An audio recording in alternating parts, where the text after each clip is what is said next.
嗨，大家好，我是坦平叔，今天是2025年10月9号。这一期咱们继续聊聊恒大清盘，聊聊中国的房地产。这个11假期已经结束了啊。今天这个各大媒体小编已经上班了。这个吹嘘11楼市的这些报道也相继出来了。但是这个吹嘘的力度确实这个非常弱，很有可能是吹无可吹实在是没得吹，只能是尬吹我随便看了几个媒体一个是证券时报的报道。他说，国庆中秋假期，北京、上海、深圳等城市新房网签面积同比增长，就比去年的国庆还增长。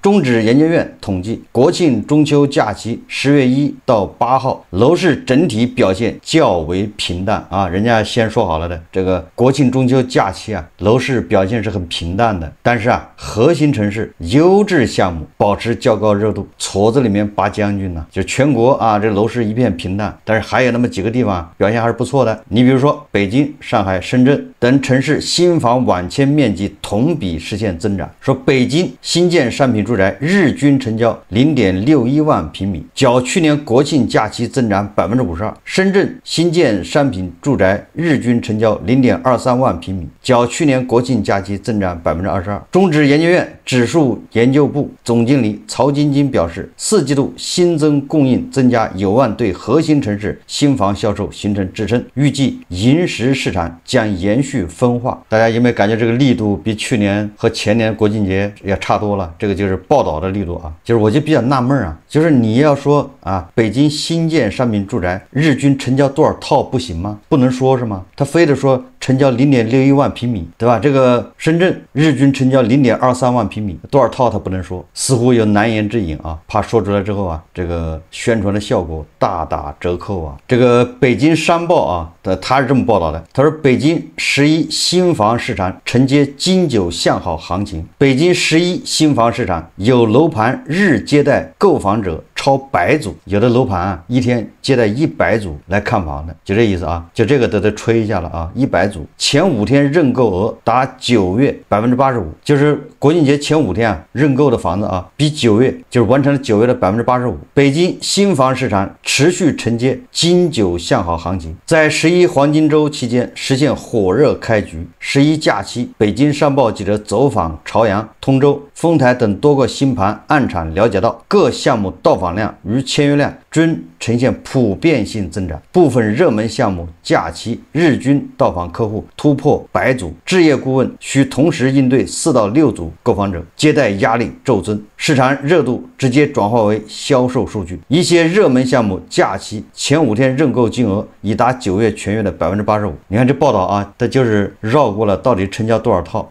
这些不能告诉你，这就是汉语，对吧？就博大精深这个汉语的魅力就在这里。当然了，也有一些不着调的媒体这个尽实话实说这个华夏时报他说国庆北京售楼处表现分化，热门项目人挤人，说伴随着房地产市场调整，消费观念的变化，小长假来售楼处看房这一消费热点的热度在近2年有所下降。你看看但是报道的这个调调已经不一样了。他说不过华夏时报记者注意到，今年国庆小长假10月1号到10月8号期间，北京仍有优质新开盘项目上演人挤人场面，排队看房现象依旧存在。今年的小长假比往年长一点，有8天，又赶上双节，外地的客户基本上都回家探亲或者旅游了，看房的客户数量不算特别多，基本上和平时的周末持平。10月7号，北京昌平一新房项目置业顾问对华夏时报记者说，我们小长假第1天和第2天卖得不错，中间3天可能大家都出去玩了，成交相对少一点，后面2天也还可以。10月7号，国裕新城置业顾问对华夏时报记者说据悉国裕新城位于史各庄街道，为精装修住宅项目，其于9月29日刚刚开盘，市场表现继续分化。较前几年来看，金九银石还有小长假带来的购买力已经不明显，房企在4季度有比较大的回款压力，4季度普遍房子的折扣力度会大一点，所以我们还是在国庆前集中约了一批客户看房。朝阳的一位房产中介肯肯对华夏时报记者说，不过约是约了，但是多数客户表示并不着急买房，市场上观望的情绪比较浓重，而且现在市场分化比较厉害，地理位置好、价格合适的项目不是在小长假也并不愁卖，比如中海未来之境，售楼处人很多，放的音乐也很热闹，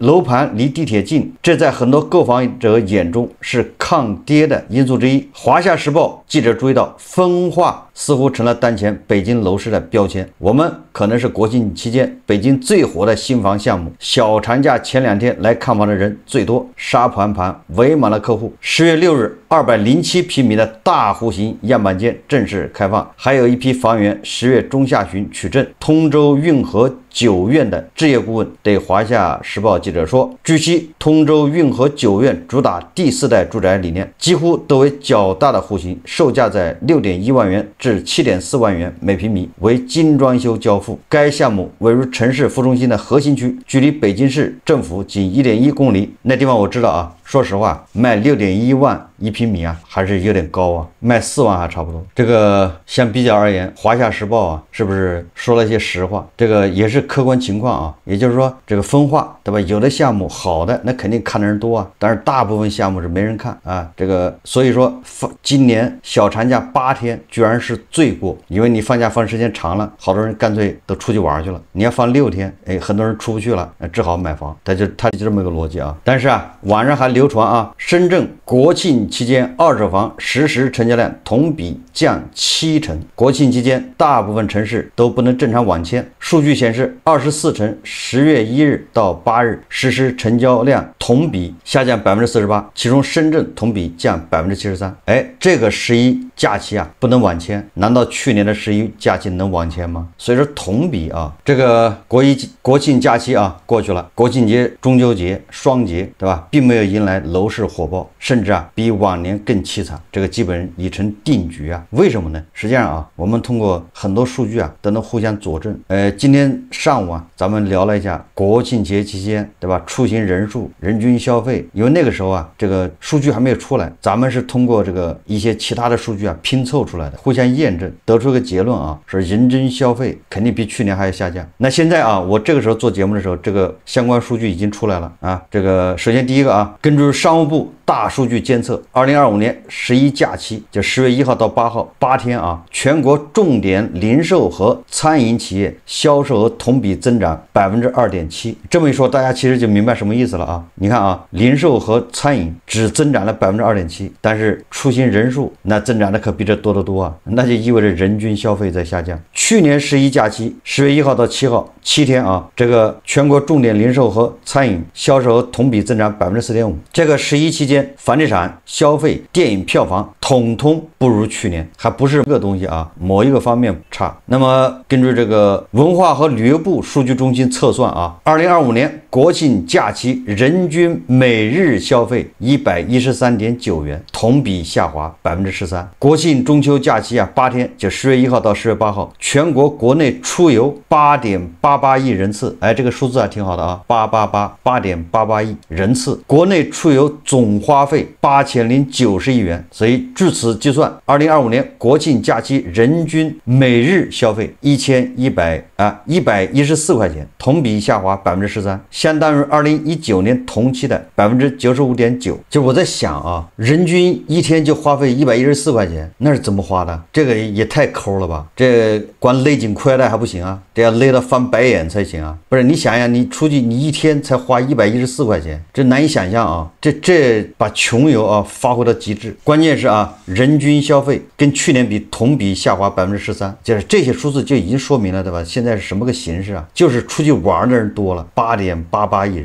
人次。虽然经济不好，但是也难以阻挡啊大家出去玩的这种热情。但是啊，玩归玩，钱是坚决不花的，对吧？所以平均一天才花114块，这不是勒紧裤腰带吗？所以你看啊，114够干啥呀？那这可不只能睡这个帐篷吗？睡帐篷不要钱，对吧？有的贵的景点门票他也不买了，他在门口拍张照片，合个影，打个卡，四周转转就算了，对吧？你看这个饭馆，这个人是增长了7%，但是那个餐饮才增长2.7%，这什么概念？就好多人自己根本就不下馆子，就自己带点方便面或者自己带个锅对付。也就是你说在这种形势下，你再吹什么房子，好多人去买，对吧？跟买菜一样的，这个售楼处人头攒动，人山人海，火爆的场景，这个没人信呐。8天反正没花到900块，对吧？你能想象出去玩8天只花900块是什么意思吗？你看高速不收费，然后新能源汽车充电，对吧？恐怕也就是他跑1000公里，也就是100多块钱的电费吧，可能到不了吧，咱也没充过，不知道，估计顶多100块钱电费，住不要钱，差不多这么一算的话，8天900够了。所以说现在国庆节这个旅游的数据不好，大家不消费，这个新能源汽车那是罪魁祸首我们再看看这个专家孟小苏他说房价下跌的真实原因到底是什么？大家看视频中国房价怎么降下来的？就是从法拍房开始，这跟每个人能不能睡得好觉都有关系。法拍房在2023年成倍的增长，把原有的房价要压低到5折来卖，说是7折，实际老百姓期望的是5折。法拍房形成了一个叫新的边际价格。我们懂经济学理论的都知道，边际价格才能决定价格。你比如说，你同样的是买一个商品这个商品的最后一个卖价的价格涨了，当然你这个价格也要涨。当它最后卖掉的一个价格跌了，当然你这也要跌，这是市场定价呀。房子更是如此你看法拍房出现了一个新的边际价格，原来房价比如说6万块钱了，法拍房变成4万块钱了，那周边的房价都变成了4万。法拍房它已经变成3万块钱了，那周边的房子都变成了3万。包括北上广深这几个核心城市的房价就是被法拍给它压下来的这一降的话呢，就让几乎全部的有房家庭都受了损失，也把不少还不起贷的老百姓害苦了。当年我们在1996年向国家提出这个住房抵押贷款这种模式它本意就是为了帮助普通家庭购房。有钱人他不一定要贷款买房，就是因为普通家庭他又要买房又没有足够资金，他才需要住房抵押贷款。所以在住房抵押贷款刚刚推出那几年，国务院都连续下文要求住房抵押贷款的主要对象是普通劳动者，甚至是中低收入者。你看那个时候是思路是比较清晰的。后来这段时间的利息过分提高现在你看都降到了2.几%，这也是一步一步在中央要求下逐渐降下来的。我也做了很多推动老百姓通过向银行借款买房，过不了2年房价翻番了银行还只是根据和老百姓的协议都本收息那些贷款呢已经很好还或者已经还完了银行没吃亏，老百姓赚大了就这样才把住房抵押贷款推开。住房抵押贷款在我们的银行规模上最多达到了38万亿，成为银行的最好的资产。现在情况开始变了，主要是因为房价一跌，原先已还清贷款的这些居民那都没有问题了。那问题就是在于这些年新买房的和原来买房还没有还完贷款的这部分居民，当房价跌破了它原来的这个底线的时候，居民的房产就资不抵债了，银行开始向老百姓逼债，在那里搞法拍，这并不是住房抵押贷款的本意。所以在这个情况下应该怎么办呢？应该由银行和居民共担风险。在顺境的时候，银行从老百姓那儿收了利息和本金，那困境的时候应当对老百姓松松扣，不要在这个时候再按照原来的要求逼他还账。他当时跟银行在签订这个借款协议的时候，是银行考核过他的还债能力的，是他的收入水平能够还得起的。结果没想到他失业下岗了，他收入下降了，在这种情况下，银行脸一拉，说你欠钱，就开始催硬逼老百姓的债，这样才形成了法拍。越是这种法拍，越拉低房价，越是拉低房价，法拍房就越多。在这方面，我们可以学习美国的一些经验美国遭受楼灾的时候，也是整个价格垮塌，很多老百姓付不起按揭款，就造成了这个断供。那怎么办呢？这个美国政府它采取了3个措施。第一个措施，全民性的减税因为你整个经济低迷，所以这一减税，减掉了1380多亿的税，让这个居民呢它能够有所缓解。第二个办法就是规定的这些贷款银行面对老百姓和小企业，它的负债率在125%以下的都视同于可以继续贷款的客户。你125%在我们这早说暴雷了，是资不抵债了，但他是用发展眼光，他是认为你是缩水下来的，所以他把这125当成一个目标。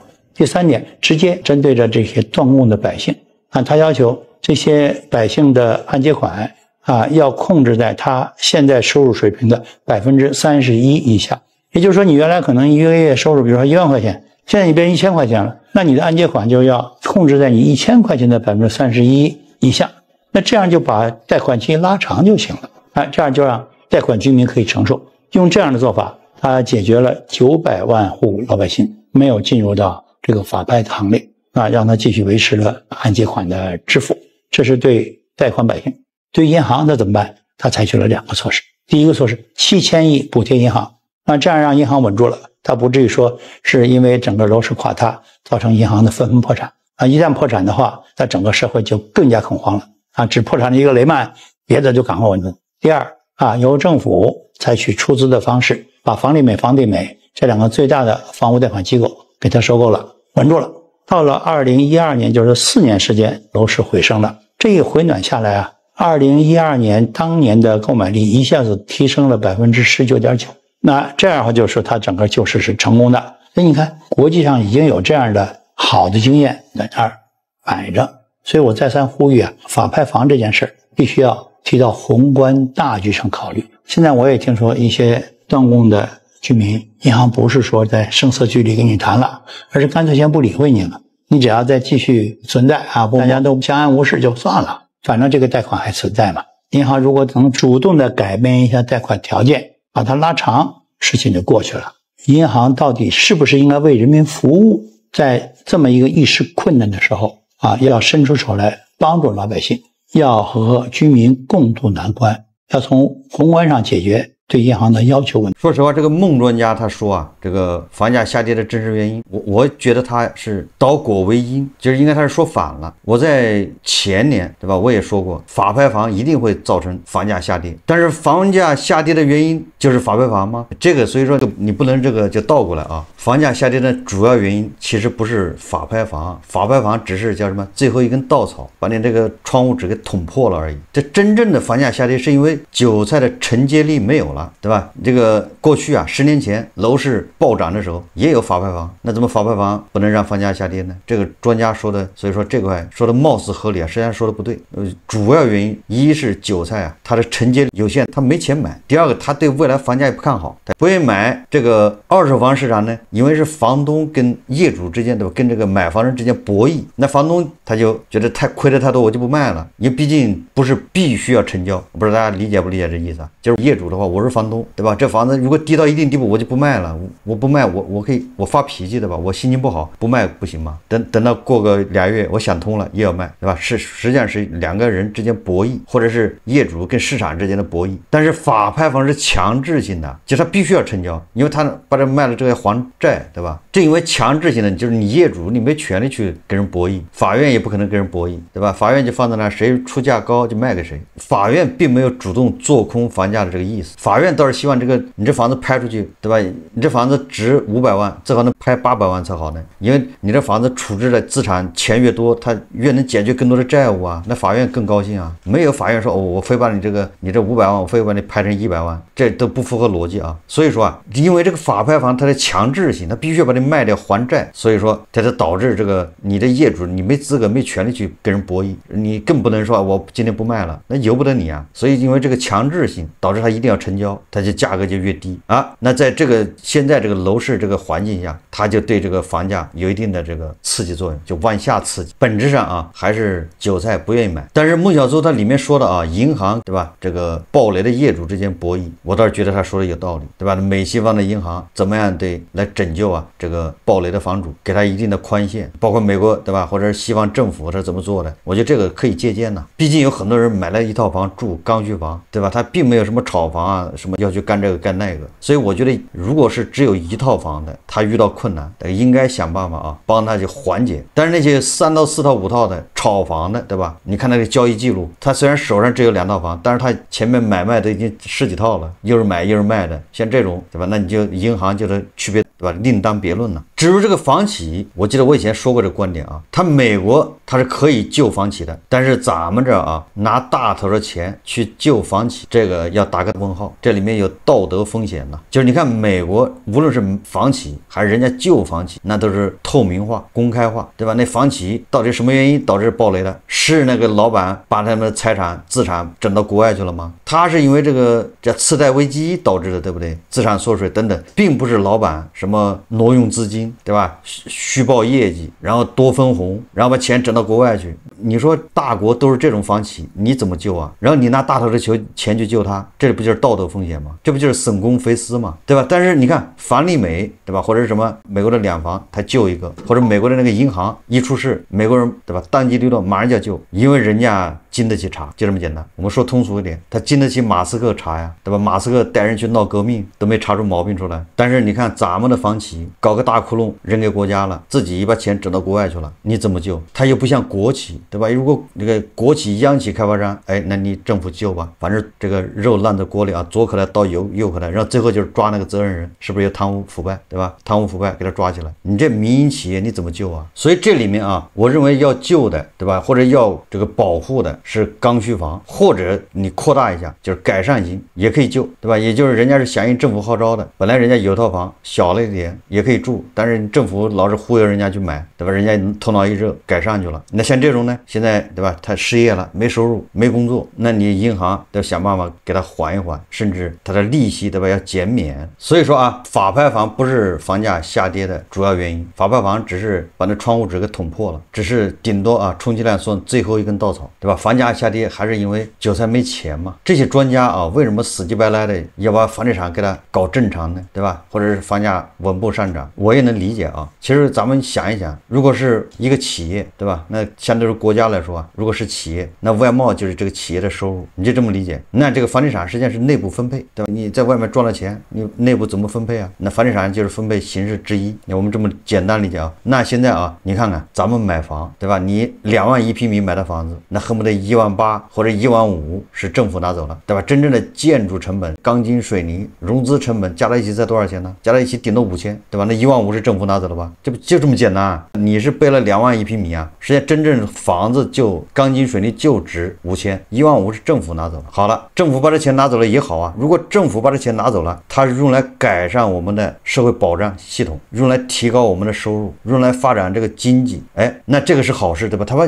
也取之于民，用之于民，他把钱拿走了，那我们韭菜的收入提高了，那你这个房价涨，那就有了这个支撑，对吧？它涨就是合理的，因为大家收入在涨啊，这就是正向循环。但是大家想一想啊，什么时候这正向循环一下断了，变成负循环了？就是因为这个1万5被拿走之后啊，他没有用在正道上，对吧？他修了老干部疗养中心，他修了这个仿生椰子树，对吧？他去修了很多那个大山里面各种宏伟工程，它不产生效益，浪费了，导致韭菜收入涨不了，对吧？韭菜收入涨不了，那你那边的房价那么高就维持不了，它自然往下掉，对吧？你这个时候让韭菜再去买，韭菜不愿意买，他看不到希望啊。所以说，你说这环节出在哪儿，对吧？我们也不用说，哎，反对这个房地产，说房价涨，实际上到今天为止，全世界的房价都在涨，也跌的很少，对吧？美国自从那个次贷危机以后的房价不是一直在涨吗？它现在早就超过那个次贷危机时候房价了吧？实际上就是一个，就像你的身体一样，你的循环出问题了，对吧？这个房地产行业就这样，大头被地方政府拿走了，但是地方政府并没有把这个钱，对吧？把它的价值、把它的效率发挥到极致，而是很多是浪费掉了。你看它浪费的越多，它这个循环就很难循环下去。如果我们韭菜的收入也在稳步增长，对吧？就是如果收入增长不了也不要紧，由于这个对吧浪费的少，那么它很多的钱用在社会保障上面，对吧？让大家对未来有信心，没有后顾之忧啊，对吧？信心是最好的这个动力啊，信心比黄金重要啊。哎，那我们就不用天天想办法去攒钱啊、存钱，对不对？你未来你不用担心啊，对吧？保证障都有，医疗非常完善，那消费不就起来了吗？消费起来，那企业的利润就多了，是不是就正循环？所以啊，说来说去啊，问题就出在这个大量的钱，对吧？通过房地产不是到政府手上了吗？政府这个5万块钱一亩从农民手上把地拿过来，最后变成多少亿卖掉，那中间大量的财富是要这个钱实际上是韭菜买单吗？因为你通过买房子你来买单，那政府把这钱拿走之后，就是咱们刚才说的浪费了。哎，我们不能说全部浪费了啊，就是一定是很多浪费导致的。如果没有浪费，你跟美国一样透明，那么你都用在这个韭菜的未来的保障上面，甚至啊，对吧？美国不能发钱吗？刚才那个孟专家不说了吗？实在不行，你给发个韭菜，发一部分也行啊，都没有，对不对？所以我们不是说啊，房地产一无是处，一说房地产那就是对吧？那玩意儿就跟鸦片一样的，不是的啊。实际上全球房地产那价格不都在涨吗？对吧？但是也有跌的吧？跌了之后人家还是起来，你像日本房价那也起来了，最终还是要涨的，对不对？你说这个越南的河内那房价涨的也是直追上海啊，有什么问题吗？对吧？你看那个印度啊，孟买不新德里是不是？那房价还什么班加罗尔那房价是非常贵的啊。所以我们要知道它的真正原因在哪，否则在这都是扯来扯去，是不是这道理啊？房地产这东西是个中性的东西啊，没必要痛恨它，对吧？也没必要说把它当做一个什么，它就是个中性的，而且它应该要发展，它发展了大家才有好房子住啊，对吧？住的才能顺心啊，对吧？住的才能舒服啊，生活才能改善啊。你看啊，今天在网上看那个广州的一个业主在网上发帖子，说他在黄埔买了套公寓不住了，他原价是45万买的，说一共就住了5天，而且呢买了才半年时间，住了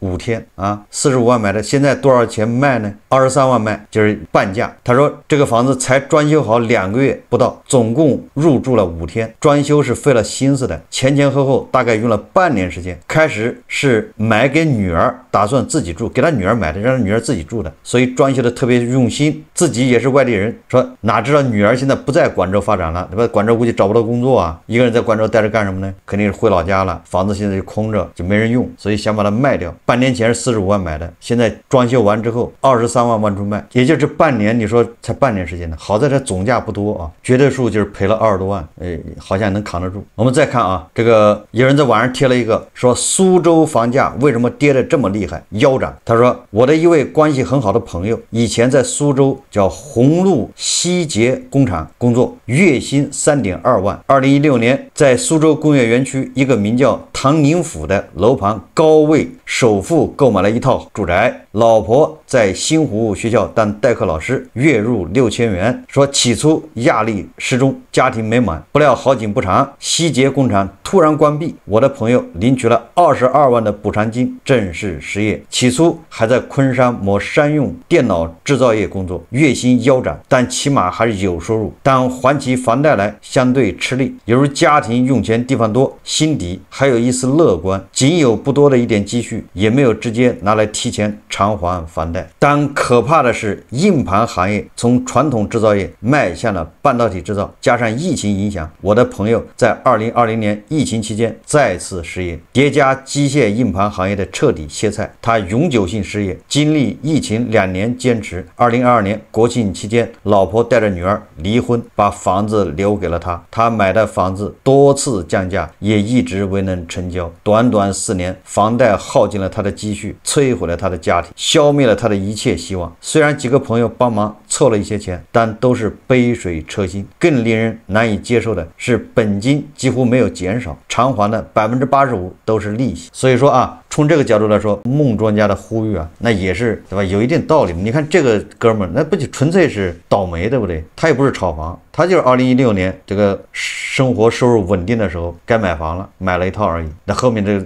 多次失业，家庭破碎啊，关键是还了这么长时间，本金没减少，还的都是利息。2023年11月夜间，他说我的朋友留下广西农村的父母，在浙江金华跳入冰冷的武义江，终年36岁。说听朋友说，虽然2022年他在上海打工也有一些收入，但因为一些众所周知的原因以及心理的溃败，他最终没能熬过去。2016年是苏州房价上涨最快时期，也是我离开苏州的日子。其实当时我也是有意向买的，但是我没有勇气扛下30年的房贷。前几天我无意间看到一位答主早年关于苏州房价的回答。要知道，彼时正是苏州楼市最狂热的时刻，所以我观点一直是对那种刚需房的，买了一套房的，对吧？或者放宽一点，改善型的，这个应该予以这个救赎就是说宽限。你看，深深把人逼上绝路，才36岁，他毕竟不是炒房那如果他是炒房，对吧？买了卖，卖了买，手上搞好多套，这种呢，你说你咎由自取。好，这期节目咱们就聊到这里，感谢大家收看。如果喜欢我的节目，会订阅转发，也可以在下方留言评论，谢谢大家。